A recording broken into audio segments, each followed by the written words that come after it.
Who assigned her to the tarmac? A voice whispered behind a clipboard as the rhythmic thud of boots echoed across the sun-baked pavement. She stood like a statue, back straight, chin level, eyes forward, hands neatly clasped behind her.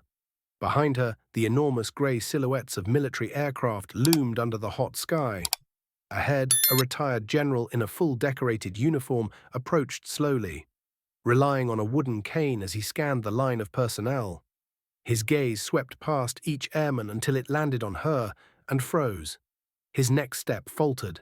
The cane slipped from his fingers and hit the ground with a sharp clack, loud enough to startle the nearby soldiers. She didn't flinch, didn't glance. Her gaze remained fixed forward as if she hadn't even noticed. But the general had, and now every trace of color had drained from his face. "It can't be," he muttered, staring at her like he was looking at a ghost. "She's supposed to be gone." The murmurs spread. Who was this woman?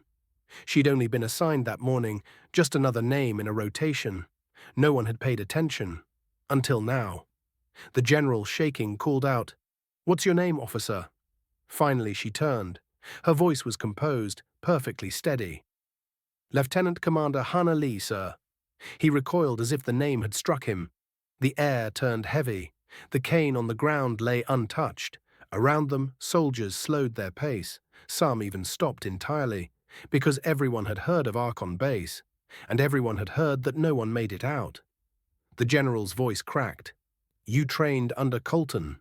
She nodded once, and surpassed him by 32 confirmed. The silence after that was thunderous. Colton was a legend, his students were rare. Surpassing him, unheard of. The general's expression collapsed under the weight of something deeper, guilt.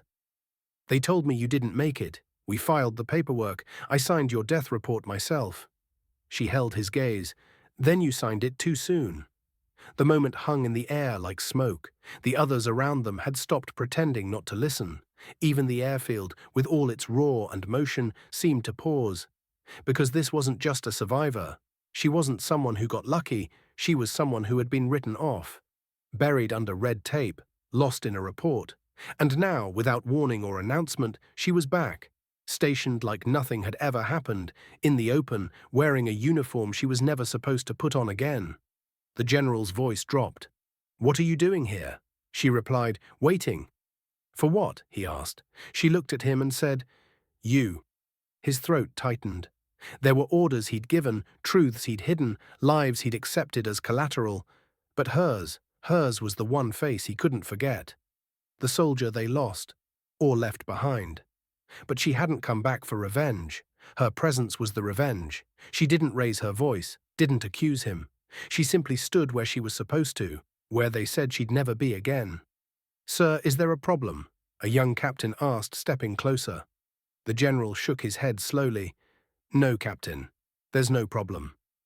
Then he turned back to her, softer this time, his voice full of something that sounded almost like shame. "Welcome home." She gave no answer, just a single crisp salute.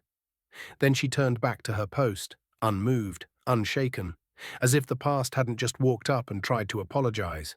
Some soldiers earn medals, others become myths. She had been both and didn't ask for applause. But on that tarmac, surrounded by silence and the ghost of decisions made years ago, every soldier knew they were standing in the presence of someone who had gone through the fire and never asked to be seen, only respected. Before we end this story, let us know in the comment, where are you watching from? If this story moved you, subscribe to the channel, hit that like button, and drop a karma in the comments below.